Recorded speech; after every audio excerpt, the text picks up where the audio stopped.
नमस्कार दोस्तों, एजुकेशन 24 में आपका स्वागत है। दोस्तों आज का वीडियो बहुत ही खास होने वाला है क्योंकि आज के इस वीडियो में आपको बीए फर्स्ट ईयर के फर्स्ट सेमेस्टर में आपका जो सब्जेक्ट है हिस्ट्री यानी कि इतिहास, उसके अंदर कौन कौन से क्वेश्चन आने वाले हैं। इस वीडियो के अंदर मैं आपको आने वाले क्वेश्चन के बारे में बताऊंगा, तो आप इस वीडियो को पूरा अंत तक जरूर देखिएगा क्योंकि इस वीडियो से आपको बहुत कुछ सीखने को मिलेगा जो कि बीए एग्जाम में काम करेगा। तो आइए देर न करते हुए वीडियो को शुरू करते हैं। और बीए फर्स्ट ईयर के फर्स्ट सेमेस्टर में आपका जो सब्जेक्ट है हिस्ट्री यानी कि इतिहास, उसके अंदर जो भी क्वेश्चन आने वाले हैं उन आने वाले क्वेश्चन के बारे में जानते हैं। दोस्तों आगे बढ़ने से पहले मैं आपको एक बात बता दूं कि इस वीडियो के अंदर मैं आपको लघु उत्तरीय प्रश्न व दीर्घ उत्तरीय प्रश्न दोनों तरह के प्रश्न बताऊंगा। तो आप इस वीडियो को स्किप किए बिना पूरा देखिएगा ताकि आपको दोनों तरह के प्रश्नों के बारे में अच्छे से पता चल सके। तो आइए दोस्तों देर न करते हुए वीडियो को शुरू करते हैं और सबसे पहले हम लोग लघु उत्तरीय प्रश्नों के बारे में जानते हैं।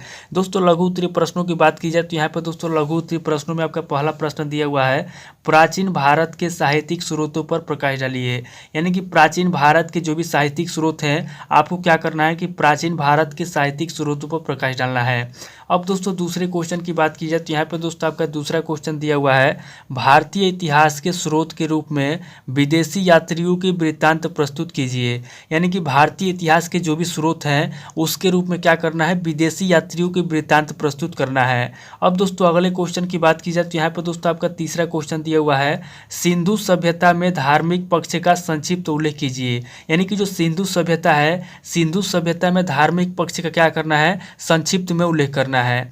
अब दोस्तों अगले क्वेश्चन की बात की जाए तो यहाँ पे दोस्तों आपका चौथा क्वेश्चन दिया हुआ है, हड़प्पा सभ्यता के विनाश के मुख्य कारण क्या थे। यानी कि जो हड़प्पा सभ्यता है, हड़प्पा सभ्यता का विनाश कैसे हुआ और हड़प्पा सभ्यता के विनाश के कौन मुख्य कारण है, उन मुख्य कारणों का क्या करना है, यहाँ पे उल्लेख करना है। अब दोस्तों अगले क्वेश्चन की बात की जाए तो यहाँ पे दोस्तों आपका पांचवा क्वेश्चन दिया हुआ है, अजात शत्रु पर एक संक्षिप्त लेख लिखिए। यानी कि अजात शत्रु कौन था, अजात शत्रु पे क्या करना है, आपको एक संक्षिप्त में लेख लिखना है। अब दोस्तों अगले क्वेश्चन की बात की जाए तो यहाँ पर दोस्तों आपका छठा क्वेश्चन दिया हुआ है, अशोक के धर्म की विशेषताएं स्पष्ट कीजिए। यानी कि जो अशोक सम्राट था उसके धर्म की क्या करना है, विशेषताएं स्पष्ट करना है। अब दोस्तों अगले क्वेश्चन की बात की जाए तो यहाँ पर दोस्तों आपका सातवां क्वेश्चन दिया हुआ है, समुद्रगुप्त के इतिहास की जानकारी के स्रोत के रूप में इलाहाबाद स्तंभ लेख की विवेचना कीजिए। यानी कि दोस्तों समुद्रगुप्त के इतिहास की जो जानकारी है उसके जो स्रोत हैं उसके रूप में क्या करना है, इलाहाबाद स्तंभ लेख की विवेचना करना है। अब दोस्तों अगले क्वेश्चन की बात की जाए तो यहाँ पर दोस्तों आपका आठवां क्वेश्चन दिया हुआ है, चंद्रगुप्त द्वितीय के शासनकाल में शक विजय का उल्लेख कीजिए। यानी कि दोस्तों जो चंद्रगुप्त द्वितीय था उसके शासनकाल में जो शक विजय हुआ उसका क्या करना है, यहाँ पे उल्लेख करना है। अब दोस्तों अगले क्वेश्चन की बात की जाए तो यहाँ पे दोस्तों आपका नौवां क्वेश्चन दिया हुआ है, हर्ष तथा पुलकेशिन द्वितीय के मध्य संघर्ष पर प्रकाश डालिए। यानी कि राजा हर्ष और पुलकेशिन के बीच जो युद्ध हुआ था उसके मध्य क्या करना है, जो युद्ध हुआ था उसके संघर्ष पे प्रकाश डालना है। अब दोस्तों अगले क्वेश्चन की बात की जाए तो यहाँ पर दोस्तों आपका 10वां क्वेश्चन दिया हुआ है, गुजरात के चालुक्य नरेश मूलराज के बारे में आप क्या जानते हैं। गुजरात की जो चालुक्य नरेश था मूलराज, उसके बारे में आप क्या जानते हैं, यहाँ पर दोस्तों आप जो भी जानते हैं उसके बारे में आपको बताना है। अब दोस्तों अगले क्वेश्चन की बात की जाए तो यहाँ पर दोस्तों आपका 11वां क्वेश्चन दिया हुआ है, ध्यान से देखिए। यहाँ पर दोस्तों आपका 11वां क्वेश्चन दिया हुआ है, परमार शासक मुंज की उपलब्धियों का मूल्यांकन कीजिए। यानी कि जो परमार शासक मुंज था उसकी कौन कौन सी उपलब्धियां हैं, उसकी जो भी उपलब्धियां हैं यहाँ पे दोस्तों आपको क्या करना है, परमार शासक मुंज की उपलब्धियों का मूल्यांकन करना है।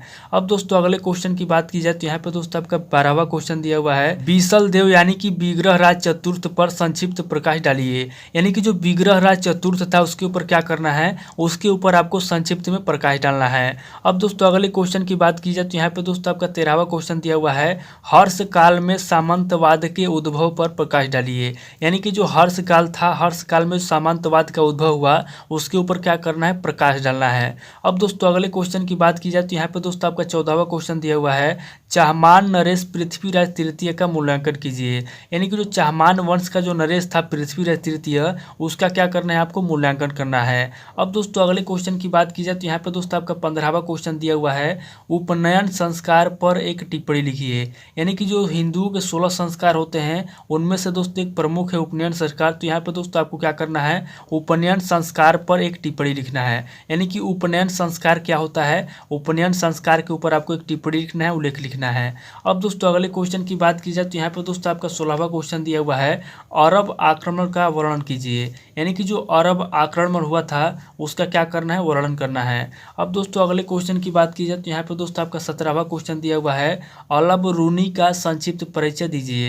यानी कि अल बरूनी कौन था, अल बरूनी का संक्षिप्त परिचय देना है। अब दोस्तों अगले क्वेश्चन की बात की जाए तो यहाँ पर दोस्तों आपका लास्ट क्वेश्चन दिया हुआ है 18वां क्वेश्चन, महावीर जैन की प्रमुख शिक्षाओं पर प्रकाश डालिए। यानी कि जो महावीर जैन थे उनकी प्रमुख शिक्षाओं पर क्या करना है, प्रकाश डालना है। तो ये दोस्तों टोटल आपके 18 क्वेश्चन हो गए जो कि आपके लघु उत्तरीय प्रश्न में पूछे जाएंगे। अब दोस्तों आगे हम लोग दीर्घ उत्तरीय प्रश्न के बारे में जानते हैं। तो यहाँ पर दोस्तों दीर्घ उत्तरीय प्रश्नों में आपके पहले प्रश्न की बात की जाए तो यहाँ पर दोस्तों दीर्घ उत्तरीय प्रश्नों में आपका पहला प्रश्न दिया हुआ है, प्राचीन भारतीय इतिहास के साक्ष्यों के महत्व का मूल्यांकन कीजिए। यानी कि जो प्राचीन भारतीय इतिहास है उसके साक्ष्यों के महत्व का मूल्यांकन करना है। यानी कि यहाँ पे जो प्राचीन भारतीय इतिहास के साक्ष्य हैं उसके महत्व के बारे में आपको अच्छे से बताना है। अब दोस्तों अगले क्वेश्चन की बात की जाए तो यहाँ पे दोस्तों आपका दूसरा क्वेश्चन दिया हुआ है, प्राचीन भारतीय इतिहास के अध्ययन में पुरातत्व की विवेचना कीजिए। यानी कि जो प्राचीन भारतीय इतिहास है उसके अध्ययन में जो पुरातत्व है उसकी क्या करना है, विवेचना करना है। अब दोस्तों अगले क्वेश्चन की बात की जाए तो यहाँ पे दोस्तों आपका तीसरा क्वेश्चन दिया हुआ है, हड़प्पा सभ्यता की प्रमुख विशेषताओं की विवेचना कीजिए। यानी कि जो हड़प्पा सभ्यता है उसकी कौन कौन सी प्रमुख विशेषता है, हड़प्पा सभ्यता की प्रमुख विशेषताओं की विवेचना करना है। अब दोस्तों अगले क्वेश्चन की बात की जाए तो यहाँ पे दोस्तों आपका चौथा क्वेश्चन दिया हुआ है, चंद्रगुप्त मौर्य के जीवन और उपलब्धियों की विवेचना कीजिए। यानी कि जो चंद्रगुप्त मौर्य था उसके जीवन और उपलब्धियों का क्या करना है, विवेचना करना है कि चंद्रगुप्त मौर्य कौन था, उसका जीवन कैसा था और चंद्रगुप्त मौर्य की कौन कौन सी उपलब्धि थी, उसकी उपलब्धियों का क्या करना है, विवेचना करना है। अब दोस्तों अगले क्वेश्चन की बात की जाए तो यहाँ पर दोस्तों आपका पांचवा क्वेश्चन दिया हुआ है, समुद्रगुप्त के उत्तरी अभियान पर संक्षिप्त टिप्पणी लिखिए। यानी कि जो समुद्रगुप्त था उसके उत्तरी अभियान पर क्या करना है, आपको संक्षिप्त में टिप्पणी लिखना है। अब दोस्तों अगले क्वेश्चन की बात की जाए तो यहाँ पर दोस्तों आपका छठा क्वेश्चन दिया हुआ है, यहाँ पर दोस्तों आपका छठा क्वेश्चन दिया हुआ है, गुजरात के चालुक्य शासक जय सिंह सिद्धराज के जीवन चरित्र एवं उपलब्धियों का संक्षिप्त वर्णन कीजिए। यानी कि गुजरात के जो चालुक्य वंश का जो शासक था जय सिंह सिद्धराज, उसके जीवन चरित्र का और उपलब्धियों का क्या करना है, संक्षिप्त में वर्णन करना है। यानी कि जय सिंह सिद्धराज के जीवन के बारे में बताना है और जय सिंह सिद्धराज की कौन कौन सी उपलब्धियां हैं उसकी उपलब्धियों का संक्षिप्त में वर्णन करना है। अब दोस्तों अगले क्वेश्चन की बात की जाए तो यहाँ पर दोस्तों आपका सातवां क्वेश्चन दिया हुआ है, पृथ्वीराज तृतीय की उपलब्धियों का वर्णन कीजिए। यानी कि पृथ्वीराज तृतीय कौन था, पृथ्वीराज तृतीय की कौन कौन सी उपलब्धियां थी उसकी उपलब्धियों का क्या करना है, वर्णन करना है। अब दोस्तों अगले क्वेश्चन की बात की जाए तो यहाँ पर दोस्तों आपका आठवां क्वेश्चन दिया हुआ है, भारत में सामंतवाद के उद्भव एवं विकास की विवेचना कीजिए। यानी कि भारत में सामंतवाद का उद्भव कैसे हुआ, विकास कैसे हुआ, उसकी विवेचना करना है कि भारत में जो सामंतवाद है उसका उद्भव कैसे हुआ और विकास कैसे हुआ।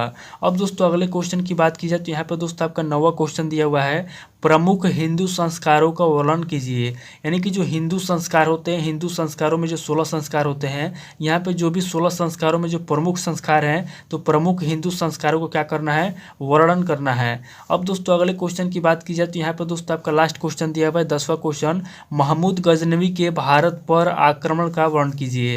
यानी कि महमूद गजनवी जो था उसने भारत पर आक्रमण किया था, तो महमूद गजनवी के भारत पर आक्रमण का क्या करना है, वर्णन करना है। तो ये दोस्तों आपके टोटल 10 क्वेश्चन हो गए। तो यहाँ पर दोस्तों इस वीडियो के अंदर मैं आपको लघु उत्तरीय प्रश्न और दीर्घ उत्तरीय प्रश्न दोनों तरह के प्रश्न बता दिया। आप इन क्वेश्चन को किसी किताब से सीरीज से मिला करके याद कर लीजिए, या फिर अगर आप कमेंट करेंगे तो मैं आपको इन क्वेश्चन के आंसर के बारे में आपको अच्छे से बता दूंगा। तो दोस्तों उम्मीद करता हूँ कि इस वीडियो से आपको बहुत कुछ सीखने को मिला होगा। अगर आपको वीडियो अच्छा लगा तो वीडियो को लाइक कीजिए, शेयर कीजिए और कमेंट करके बताइए कि आपको नेक्स्ट वीडियो किस टॉपिक के ऊपर चाहिए। थैंक यू दोस्तों।